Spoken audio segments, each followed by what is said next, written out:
जय माता दी। नमस्कार दोस्तों, स्वागत है आप सभी का हमारे YouTube चैनल लक्ष्मी शर्मा की कहानियाँ पर। ओम नमः भगवते वासुदेवाय नमः। प्यारे भक्तजनों, आज आप सभी सुनेंगे श्रीमद् भागवत गीता पाठ 5वां अध्याय महात्म्य सहित। अर्जुन बोले, हे श्री कृष्ण, आपने पहले कर्मों का त्याग करने को कहा, फिर कर्म की प्रशंसा करते हो।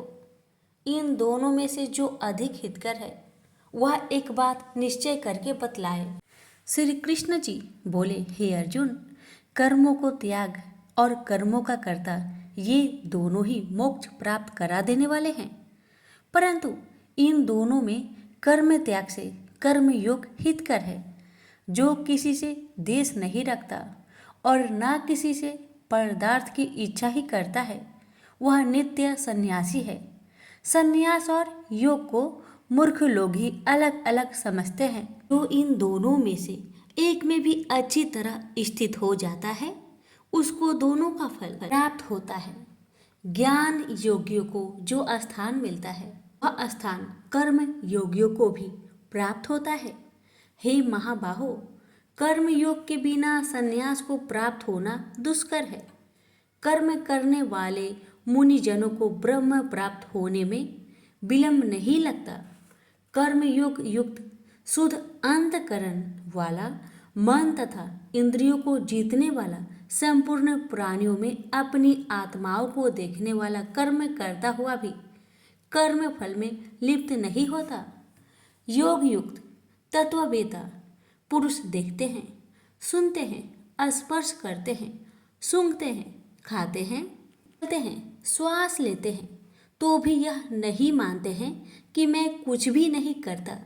वे बोलते हैं, ग्रहण करते हैं, मोदते हैं, परंतु यही मानते हैं कि मैं कुछ भी नहीं करता। और यह मन में धारण करते हैं कि इंद्रियां भी अपने अपने विषय को बरतती है। प्राणी ब्रह्म में अर्पण कर संग को त्याग कर कर्म करता है।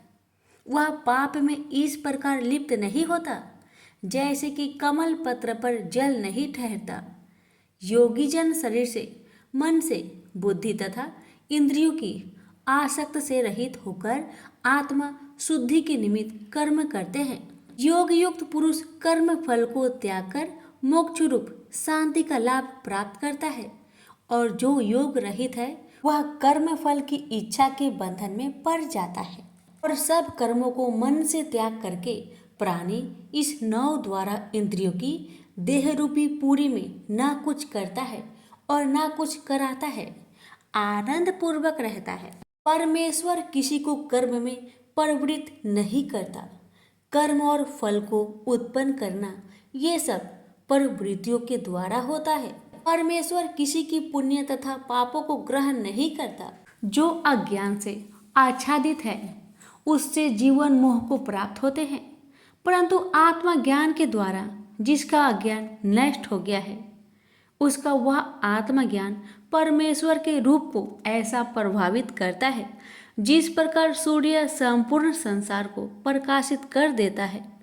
उसी परमात्मा में जिन मनुष्यों की बुद्धि स्थिर है और उसी में मन को लगाए रहते हैं, उसी में निष्ठा रखते हैं और जो सदा उसी के चिंतन में लगे रहते हैं, ज्ञान द्वारा जिसके सब पाप नष्ट हो गए हैं, वे इस संसार में पुनः जन्म नहीं लेते, क्योंकि ब्रह्म निर्दोष और सर्वत्र समान है। इसलिए वे ब्रह्म को प्राप्त हो जाते हैं। जो प्रिय पदार्थ को पाकर प्रसन्न और अप्रिय पदार्थ को पाकर खिन्न नहीं होते, ऐसे स्थिर बुद्धि वाले मोह रहित ब्रह्मवेता को ब्रह्म में स्थिर जानो, जो बाहरी पदार्थों में चित्त को आसक्त नहीं होने देता। वो ही आत्मा सुख का अनुभव करता है। इंद्रियों के स्पर्श से जो भोग किए जाते हैं वे वस्तुतः दुखदायी होते हैं। उनका आदि भी और अंत भी है।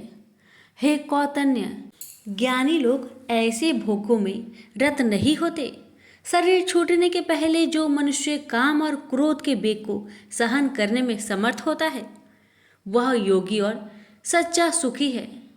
जो जोगी आत्म सुख से सुखी, अंतरात्मा के आनंद से आनंदित और अंतर ज्योति से ही प्रकाशित है, वह ब्रह्म रूप होकर ब्रह्म निर्वाण को प्राप्त होता है। काम तथा क्रोध जिनमें नहीं है, मन के वेग को जिसने रोक लिया है, ऐसे आत्मज्ञानी योगियों को ब्रह्म निर्वाण सहज ही प्राप्त हो जाता है। बाहरी पदार्थों के संयोग से अलग रहकर दोनों भवों के बीच में दृष्टि लगाकर नासिका के भीतर चलने वाली प्राण वायु तथा अपान वायु को सम करके इंद्रियों, मन और बुद्धि को बस में करके इच्छा, भय तथा क्रोध को त्याग कर मोह की इच्छा करने वाले योगी जन जीवन मुक्त है।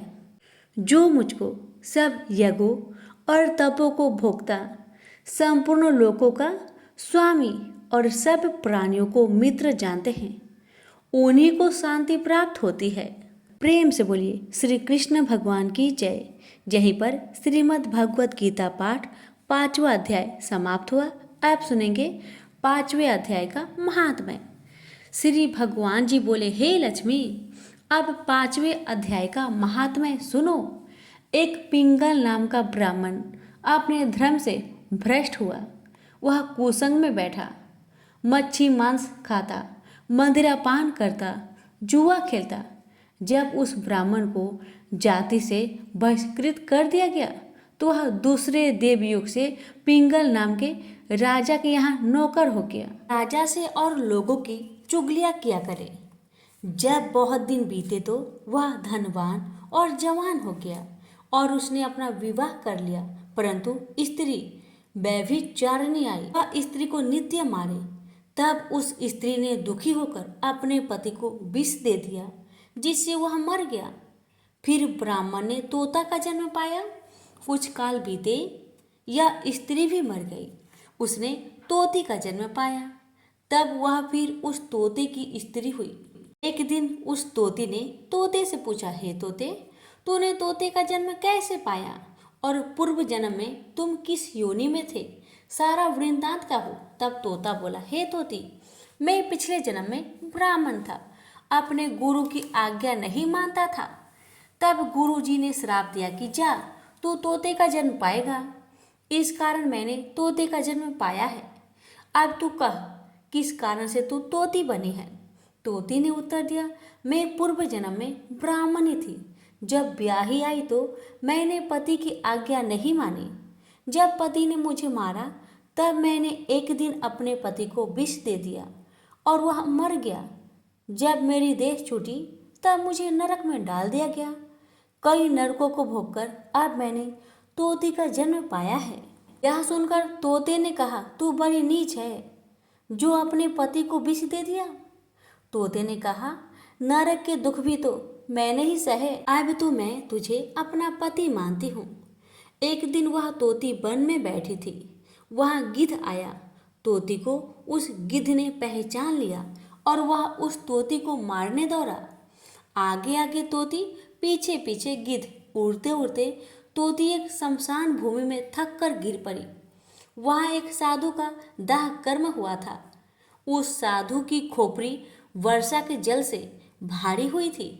इतने में गिद्ध आकर उस तोती को मारने लगा। खोपड़ी की जल से उसकी देह भीग गई और दोनों आपस में लड़ते लड़ते मर गए तथा अधम देह छूटकर देवदेही पाई और विमान आए। उस विमान पर बैठकर दोनों बैकुंठ को गए। वह खोपड़ी एक साधु की थी जो गीता जी के 5वें अध्याय का पाठ करता था। प्रेम से बोलिए लक्ष्मी नारायण की जय।